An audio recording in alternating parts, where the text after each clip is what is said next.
श्रद्धा के केस लड़ रही सीमा समृद्धि से बात करते हैं, जो उनकी वकील भी हैं। सीमा, हमारे साथ जुड़ने के लिए धन्यवाद। और ये बताइए पूरा मामला, जो पिता की जो गुजारिश है, मैंने आपको आज सुना था तो सोचा कि आप अपने माध्यम से बताइए कि पिता की क्या इस समय सोच है, क्या वो करना चाहते हैं। जी। सबसे पहले thank you so much ma'am. आज एक्चुअली डेट थी तो आज चार्ज फ्रेम हो गया है, उसका ऑर्डर भी आ गया है। अब इसमें एक और जो वर्जन है वो ये है मैम कि श्रद्धा की 18 मई को डेथ हुई है। अकॉर्डिंग टू हिंदू रिचुअल्स उनके फादर का कहना है कि मुझे 1 साल के अंदर अपनी बेटी के जो लास्ट रिचुअल्स हैं वो क्रिमेशन उनका करना है। लेकिन इस केस में एक डिफिकल्टी ये आ रही है कि जो श्रद्धा के बॉन्स है वो इस केस में अब केस प्रॉपर्टी बन चुके। उनकी डेड बॉडी नहीं है, क्योंकि उसने पीसेस करके जिस तरीके से डिस्पर्स किया था चीजों को, उनकी डेड बॉडी को, तो वो केस प्रॉपर्टी है।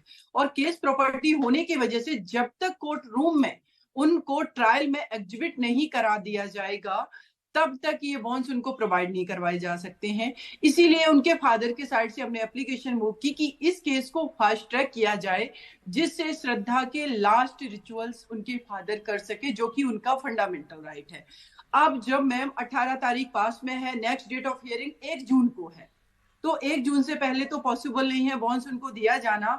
बट उनके फादर का कहना है कि एटलीस्ट जो पहला श्राद्ध हमारी बेटी का होने वाला है अगस्त के करीब, उससे पहले तो ट्रायल फास्ट ट्रैक हो जाना चाहिए, जजमेंट हो जाना चाहिए इस केस से। तो कम से कम मेरी बेटी को, अगर वो हमारे बीच नहीं है, उसकी आत्मा को शांति के लिए हम उसके लास्ट रिचुअल्स फुलफिल कर सके। मैम ये डिफिकल्टी इसलिए आ रही है। यस बिल्कुल। मैं आपसे सीमा ये भी समझना चाहूंगी, क्योंकि आपने हाथरस में जो कांड हुआ था वो मामला लड़ा, निर्भया का मामला आपने लड़ा है। इस मामले में तो एक तरह से काफ़ी चीज़ें सामने आ गई थी, इतना भयावह ये मामला था, लेकिन फिर भी इसमें प्रक्रिया जो है वो चल रही। क्या अंदाज़ा कब तक चलेगी इस पूरे मामले में? आज तो आरोप भी तय हो गए। जी मैम, देखिए जिस तरीके का इंडिया का जुडिशियल सिस्टम है, हम एलिगेशन नहीं लगा रहे, लेकिन फास्ट ट्रैक का मतलब कम से कम ये होना चाहिए कि विद इन 2 3 4 मंथ्स डिसाइड तो हो। टाइम बाउंड तो टाइम बाउंड अभी नहीं है। अब जो नेक्स्ट डेट ऑफ हियरिंग है इस केस में, एविडेंस पर मैटर आ चुका है, तो वो 1 जून है, करीब 20 डेज के बाद। तो अगर 20 डेज के बाद डेट लगेगी तो मैम ये तो करीब 1 ईयर लगने वाला है इस केस में। तो उनके फादर का जो कंसर्न है अपनी बेटी के लिए, तो वो तो फिर डिले होता चला जाएगा। और उनका ये कहना है कि कैसे हम अपनी बेटी को, उसका जो राइट है वो किस तरीके से फुलफिल हम करेंगे, कैसे उनके last ritual with in a period कर पाएंगे। तो इसीलिए फास्ट ट्रैक ये कोर्ट केस होना बहुत जरूरी है मैम। अब नेक्स्ट डेट ऑफ हियरिंग जो है उसमें हम देखते हैं मैम। एक और चीज इसमें 22 मई की एक और डेट लगी है, जिसमें इनके बॉन्ड्स फादर को प्रोवाइड करवाए जाएं, उसके लिए सुनवाई पर है।